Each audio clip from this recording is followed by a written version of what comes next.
আজকে আমি ব্রাজিল বা রিয়াল মাদ্রিদের কোনো প্লেয়ারকে নিয়ে কথা বলবো না। আজকে আমি কথা বলবো আর্জেন্টাইন প্লেয়ার হুলিয়ান আলভারেজকে নিয়ে। হুলিয়ান আলভারেজের ক্যারিয়ার প্রায় ধ্বংসের পথে। এর কথা বলার পিছনে একটা কারণ আছে, লেট মি এক্সপ্লেইন ইউ। গত সিজনে সে প্রায় পুরো সিজনই বেঞ্চে কাটিয়ে দিয়েছে। তারপরেও সে চেলসি এবং লিভারপুলের সাথে দুইটা ম্যাচ খেলেছে, সেগুলোতে সে গোল এবং অ্যাসিস্ট করেছে। তারপরও পেপ গার্দিওলার মন জয় করতে পারে নাই। এই সিজনের শুরুতে কেভিন ডি ব্রুইনা ইনজুরি থাকার কারণে হুলিয়ান আলভারেজ কিছু ম্যাচে সুযোগ পাইছে।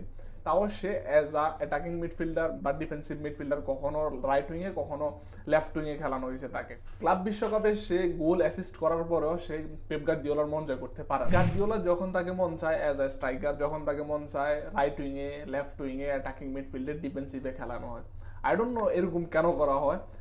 ঠিক আছে, হয়তোবা তাকে একজন ব্যাকআপ স্ট্রাইকার হিসেবে নিয়ে আসছে, তারপরেও তাকে কিছু ম্যাচ খেলানো উচিত।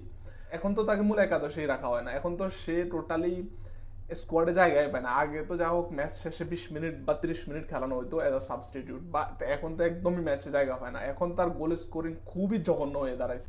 আমার কথা হচ্ছে, একজন বিশ্বকাপ জয়ী প্লেয়ারকে কিভাবে এত অবহেলা করা, যেখানে তার সাথে তার teammate Enzo Fernandez, Mac Allister, Liverpool এবং চেলসির হয়ে তারা সেরাটা দিতেছে।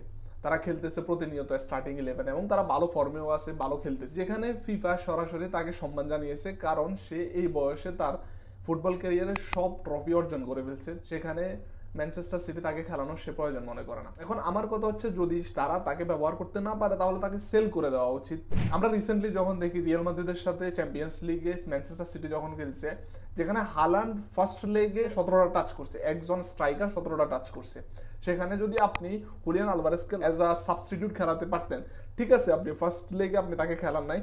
ফার্স্ট লেগে যেখানে হালান্ড পুরোপুরি ফ্লপ করছে, আপনি সেকেন্ড লেগে তারা নিয়ে স্টার্ট করছেন। ওকে, অ্যাটলিস্ট আলভারেজকে আপনি সেকেন্ড লেগে 20 মিনিট বা 30 মিনিট সময় দিতে পারতেন, কারণ যেখানে হালান্ড দোনো লেগে ফ্লপ করছে সেখানে আপনি আলভারেজকে একটা মিনিটও খেলার সুযোগ দেন নাই। পুরো ম্যাচ আপনি তাকে বেঞ্চে বসায় রাখছেন।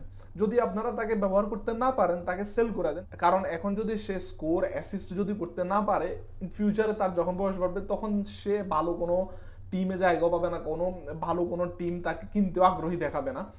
সে স্কোরও করতে পারবে না, অ্যাসিস্টও করতে পারবে না। তো পরে দিবালার মতো সেই রোমা নাম না জানা ক্লাবগুলোতে খেলতে হবে। আমার মনে হয় আলভারেজের ক্লাব ত্যাগ করাই বেটার হবে এখন। হালান্ড যেখানে প্রতিটা ম্যাচে ফ্লপ করতেছে, বড় ম্যাচগুলোতে সে ফ্লপ করতেছে। আলভারেজ ক্লাব বিশ্বকাপে সে গোল করছে, অ্যাসিস্ট করছে, সেখানে বড় ম্যাচগুলোতে হালান্ড তার সম্পূর্ণ বিপদ। সে কোনো বড় ম্যাচে গোল অ্যাসিস্ট করতে পারে না, প্রতিটা বড় ম্যাচে সে ফ্লপ খায়। তারপরেও আপনি হালান্ডকে দিয়ে স্টার্ট করান, ইটস ওকে। বাট আপনি যেহেতু আপনি আলভারেজকে সেকেন্ড ব্যাকআপ স্ট্রাইকার হিসেবে নিয়ে আসছেন, তাহলে ঠিক আছে, আপনি ব্যাকআপ স্ট্রাইকার হিসেবে আপনার প্রথম পছন্দ যে ফার্স্ট স্ট্রাইকার আপনার ফ্লপ করতেছে প্রতিটা বড় ম্যাচে, আপনার সেখান থেকে শিক্ষা নিয়ে আপনি অ্যাটলিস্ট আলভারেজকে শেষ 20 মিনিট বা 30 মিনিট অ্যাজ আ সাবস্টিটিউট হিসেবে খেলাতে পারেন। আলভারেজকে পুরো ম্যাচই বেঞ্চে বসায় রাখবেন। প্রতিটা ম্যাচে, বড় সবগুলো ম্যাচে আলভারেজকে বসায় রাখা হয়। এখন তো ইদান যেগুলো প্রিমিয়ার লিগের ম্যাচগুলোতেও তাকে বসায় রাখা হয়। তো এইভাবে একটা প্লেয়ারের ক্যারিয়ারকে প্রাইম সময়টা নষ্ট করে দিয়ে তাকে এরপর আপনারা সেল করে দিবেন, ইটস নট লাইক দিস। একটা প্লেয়ার প্রাইম সময়কে আপনারা বেঞ্চে বসায় এরপরে তাকে সেল করে দিলে এই প্লেয়ারটার ক্যারিয়ারটা শেষ হয়ে যায়।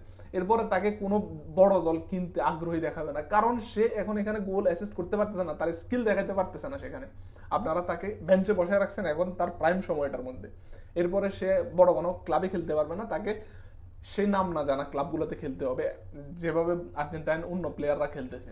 এখন আলভারেজের উচিত তাকে ক্লাব ত্যাগ করা, ভালো একটা ক্লাবে খেলা, সেখান থেকে সে গোল অ্যাসিস্ট করে তার প্রাইম যে সময়টা সেটা কাজে লাগানো।